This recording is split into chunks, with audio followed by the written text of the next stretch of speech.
Queridos irmãos aqui presentes na nossa capelania, Nossa Senhora do Perpétuo Socorro, queridos irmãos que nos acompanham nos nossos canais, estamos agora presentes aí também em sua casa, em diversos lares, amigos nossos.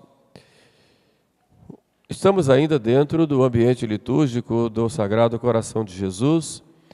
Celebramos a festa na sexta-feira passada, Coração de Jesus que tanto nos ama. E hoje a igreja quer nos mostrar um aspecto desse coração para conosco, que é o aspecto da misericórdia. A misericórdia do Pai por nós, que se mostra na pessoa de seu Filho. Jesus então vai nos contar a parábola do bom pastor e da ovelha perdida e da dracma perdida, em que ele se mostra esse bom pastor que com sua misericórdia vem nos perdoar e curar nossas feridas. Mas vejamos o que nos diz São Pedro na primeira leitura. Nessa epístola de São Pedro, ele fala primeiro aos jovens e diz: humilhai-vos sob a poderosa mão de Deus. Humilhai-vos, porque Deus dá a graça aos humildes e resiste aos soberbos. E uma das características nossas, por causa do pecado de Adão, e de modo acirrado, um pouco imaturo também, na juventude, nós acharmos que nós podemos tudo, que temos capacidade para tudo, nós nos colocarmos meio superpoderosos. E São Pedro diz: humilhai-vos. É preciso ter humildade. E humildade é a verdade. Nós não somos nada. Podemos fazer muitas coisas da vida, mas tudo que nós podemos fazer de bom é por causa da graça de Deus. Então nós temos que ter humildade de reconhecer que somos fracos, que temos limitações. E a nossa maturidade começa quando nós reconhecemos que somos limitados. Por isso São Pedro diz: humilhai-vos sob a poderosa mão de Deus. Ou seja, Deus tem todo o poder. Não é você que tem todo o poder para resolver os seus problemas. Até os problemas psicológicos ou espirituais, a gente hoje vê muita propaganda dos livros de autoajuda, em que as pessoas acham que se colocam ali como tão poderosas e que podem resolver seus próprios problemas com métodos prontos, feitos. Não é bem assim. Na verdade, a graça de Deus tem que agir em nós, e essa graça vai exigir de nós atitudes, mudanças de comportamento. Mas a graça de Deus é quem age. E a mudança de comportamento que Deus exige em nós, e quer de nós, é com humildade, é a sobriedade. Por isso São Pedro diz: sede sóbrios e vigiai. Essa sobriedade é um autocontrole, e que a gente consegue só com penitência, porque nós somos descontrolados por natureza. Veja o exemplo das crianças: quando começam não para, tem descontrole total. E à medida que vai crescendo, os pais têm que ir educando para ter controle, não fazerem o que querem. E assim nós também. Nós somos descontrolados quando a gente começa a ouvir uma música, não quer parar mais. Quando começa a comer uma coisa gostosa, não quer parar mais. Quando começa a falar, não para mais. Quando começa a dormir, não quer se levantar mais. E assim vai, temos um descontrole total em tudo. Então a sobriedade está em termos esse controle diante das nossas necessidades, para termos a devida temperança, saber que eu posso ir até aqui. E isso só é possível se nós somos capazes de penitência, de vida de penitência. São Pedro usa essa palavra sobriedade 3 vezes na sua primeira carta. E na primeira vez ele fala: estejam cingidos os vossos rins, porque era costume amarrar a roupa, eles amarravam a roupa na cintura, para facilitar as caminhadas. Então isso fazia quando iam viajar. Então amarrava aqui na cintura. Então, cingidos os rins, porque nós vivemos aqui na terra uma longa viagem, uma caminhada. E nessa caminhada nós temos trabalhos, temos sofrimentos, temos dificuldades. Então, cingir os rins é ter essa vida de penitência. E quando eu falo vida de penitência, para separar, né, para vocês, o que é fazer uma penitência pontual e o que é ter vida de penitência. Fazer uma penitência pontual, bom, na sexta-feira eu não vou comer carne, uma penitência. Eu vou me levantar mais cedo durante um mês, né? Muita gente tem essa penitência. Todos os dias, 4 horas da manhã, levanta cedo, morrendo de sono. A penitência é difícil, mas a penitência. Não vou comer doce durante a quaresma, penitência. Ótimo, mas são penitências assim pontuais. Essas penitências são importantes. Mas é mais importante nós temos uma vida de penitência. Essa vida de penitência, ela não consiste em eu procurar fazer coisas diferentes, embora também as possa fazer, mas é sobretudo eu procurar suportar com paciência as dificuldades que a vida me coloca. Então, se preciso eu ficar mais tempo acordado porque eu preciso atender alguém, ou se eu preciso levantar mais cedo aquele dia, ou tenho que levantar todos os dias tal hora, embora tenha vontade de continuar deitado, ou eu vou visitar uma família e lá tem uma coisa na mesa de que eu não gosto e eu como assim mesmo, ou não fico fazendo exigências descabidas com a minha alimentação, ou eu tenho cuidado para não comer demais, ou não falar demais, ou não dormir demais. Enfim, eu começo a ter um autocontrole, um equilíbrio, e isso, embora o meu corpo e minha vontade queira o contrário, eu tenho que suportar, por exemplo, alguém que me fecha no trânsito e eu fico quieto e não brigo, né, e não solto uma palavra feia, como acontece muitas vezes, ou não vou partir para a briga, ou por acaso está sol ou chuva, ou tenho que ficar muito tempo esperando alguém, ou ficar muito tempo em pé. A vida está cheia de coisas que podem nos contrariar. Cheia de coisas. Então, não digo apenas fazer penitência, meus irmãos, mas é ter vida de penitência, ter o espírito da penitência, o espírito do sacrifício. Isto é o sede sóbrios de que São Pedro fala. E ele diz: sede sóbrios e vigiai, porque o vosso adversário, o demônio, anda como um leão ao redor de vós. Você não vigia, você não toma conta da sua vida e deixa tudo ir acontecendo do jeito que você acha que vai. Só que o diabo, ele está sempre a ponto para pegar você no ponto mais fraco e derrubar você. Então, eu preciso ter vigilância e ter essa sobriedade.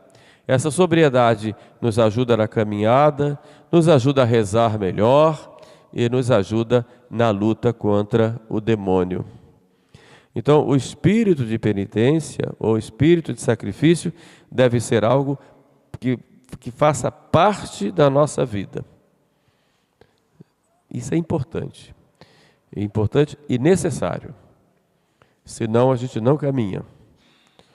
É uma coisa muito difícil isso, sobretudo porque nós temos uma educação em que as nossas vontades são feitas, sempre. Nós somos descontrolados nesse sentido. Então, ter aquele sacrifício, aquele espírito de sacrifício e com alegria receber aquele momento difícil e suportar com paciência, isso é extremamente necessário se nós queremos caminhar com Deus. Senão, cada um vai criar o seu próprio mundo, sua própria existência, e vai ser o centro de tudo.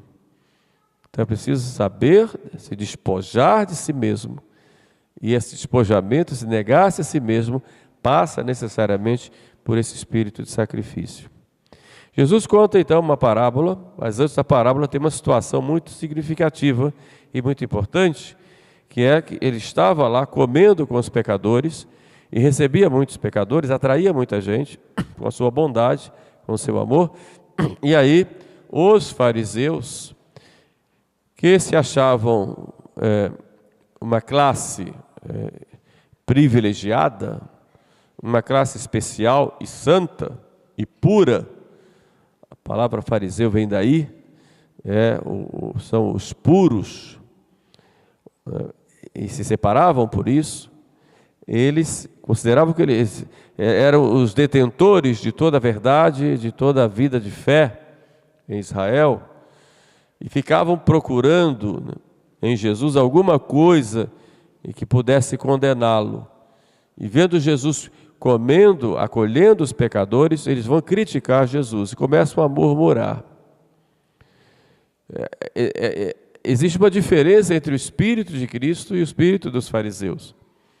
O Espírito de Cristo é um Espírito acolhedor, bondoso, que está sempre pronto a ir ao encontro daquele que sofre e daquele que cai para ajudar a levantar. O espírito do fariseu é aquele espírito aquela pessoa que já se achava salva, pura, e olhava as outras por baixo, como se os outros, mesmo que praticassem a religião, estivessem numa classe inferior. Nós temos também essa tentação na nossa vida pelo fato de nós estarmos na igreja, de termos o conhecimento da doutrina, de participarmos da Eucaristia, de termos uma participação até, no nosso caso específico, de uma liturgia mais tradicional. Nós temos a tentação de acharmos que nós somos católicos de primeira classe e que a maioria é de segunda classe, ou de terceira, ou de quarta. Então, nós temos a tentação de achar que nós já estamos salvos e que os outros não. É uma atitude farisaica de dividir a igreja entre bons e maus, porque na realidade todos nós temos o mesmo Jesus Cristo. Não existem dois Jesus Cristos, um Cristo para um grupo, outro Cristo para outro grupo na igreja. O Jesus é o mesmo. E existem bons e maus, pecadores e menos pecadores, em todos os lados, em todos os campos da igreja.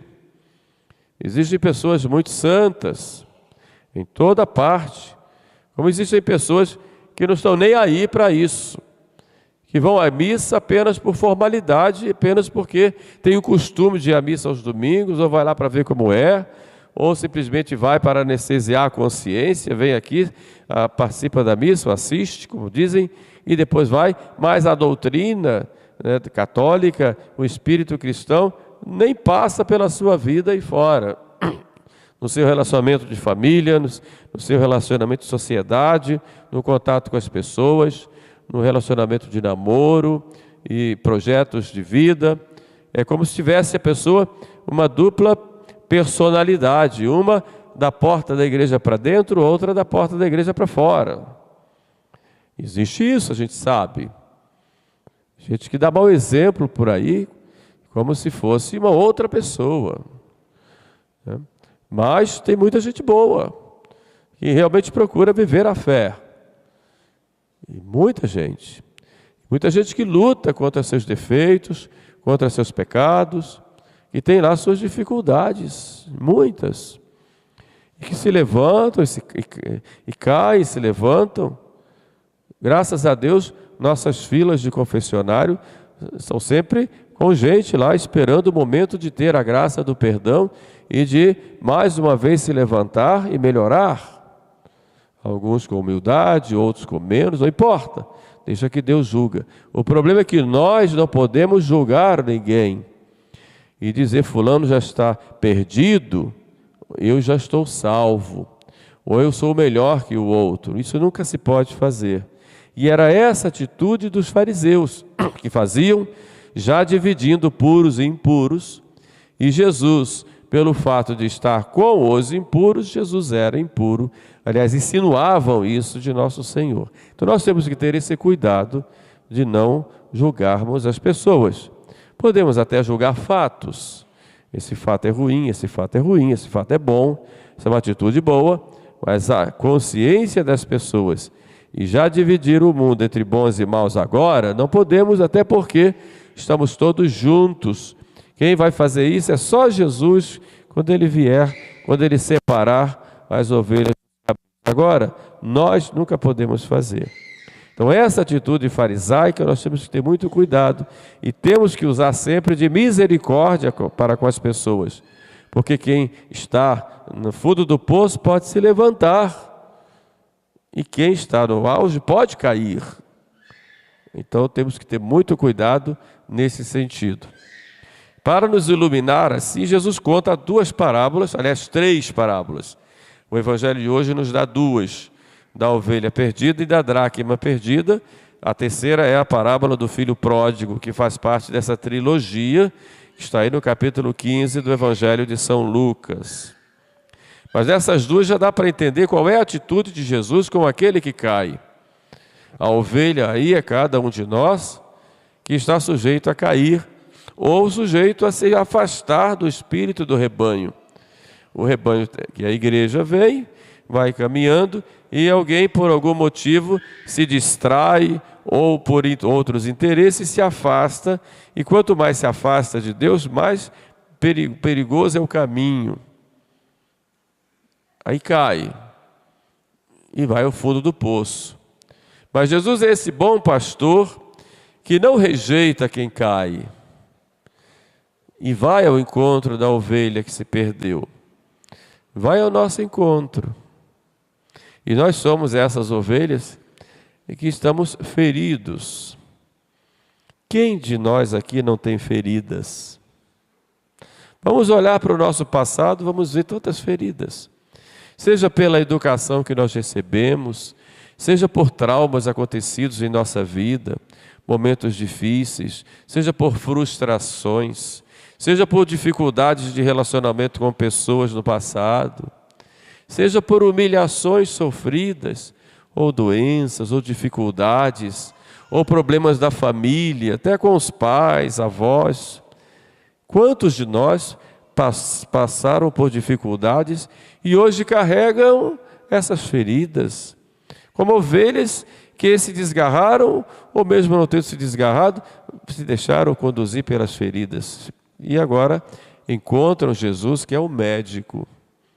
Então a característica desse bom pastor é ser o médico que cura feridas das ovelhas e põe nos ombros. E o que é que Jesus Cristo quer de nós? Que nós fiquemos lamentando as nossas feridas e fiquemos mostrando, olha a minha ferida, olha a minha ferida, que pode ser real ou até imaginária. Podemos até produzir para angariar a pena dos outros. Uma vez eu tive a oportunidade de ver numa cidade aí, uma pessoa que estava lá pedindo esmolas, e a gente via, tinha uma ferida imensa na perna, e a gente via claramente que ali não tinha nada. Tinha feito um desenho lá, colocado umas coisas vermelhas, e parecia realmente uma ferida, mas olhando de perto via que ali era tinta. Às vezes a gente faz isso, né? Inventa feridas e cria feridas para que os outros olhem e fiquem com pena da gente. Aquele coitadinho estava lá, achava que aquilo era o trabalho dele para conseguir lá as moedas. Mas nós não precisamos disso.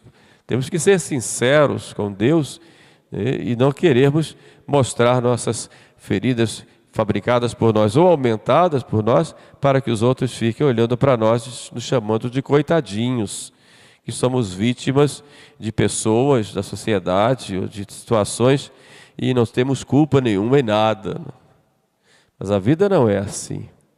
Então temos que ser realistas e olhar para nós mesmos e dizer, Senhor, eu tenho essa situação, eu preciso da tua ajuda, eu preciso da tua cura.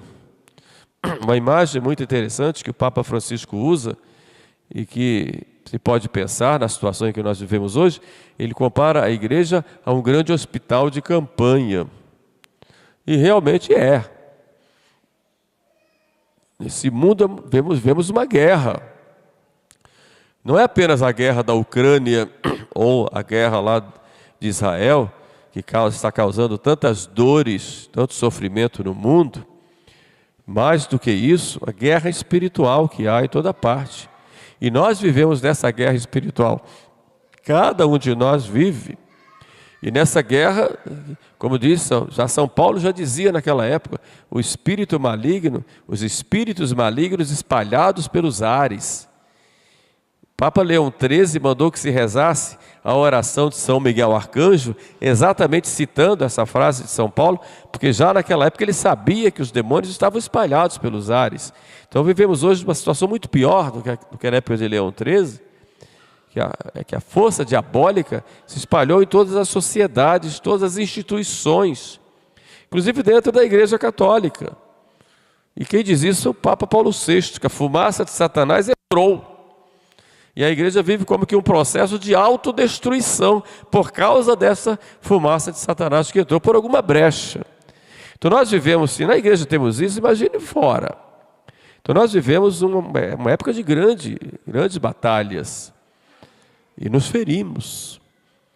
E a igreja, esse é o hospital de campanha, por isso a parábola da moeda perdida, essa mulher que varre a casa é símbolo da igreja, e varre a casa para acolher a todos nós, e todos nós feridos pelos nossos pecados, feridos por quaisquer outros motivos, conforme falei há pouco, estamos aqui diante do altar de Deus para pedir a cura.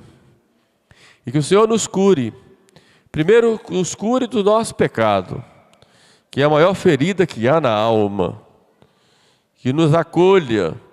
Somos pecadores, ovelhas desgarradas, moedas perdidas. Então queremos que o Senhor nos acolha e nos perdoe. E nos cure, nos dê forças para continuarmos a nossa caminhada, nos dê ânimo. E nos leve no colo, porque sozinhos nós não conseguimos. Como Ele levou a ovelha nos ombros, que leve também. E que os anjos se alegrem com isso e nos ajudem nessa condução. Que a Virgem Maria interceda por nós. Mas não podemos de maneira nenhuma ficarmos chorando as nossas mágoas. Isso não resolve.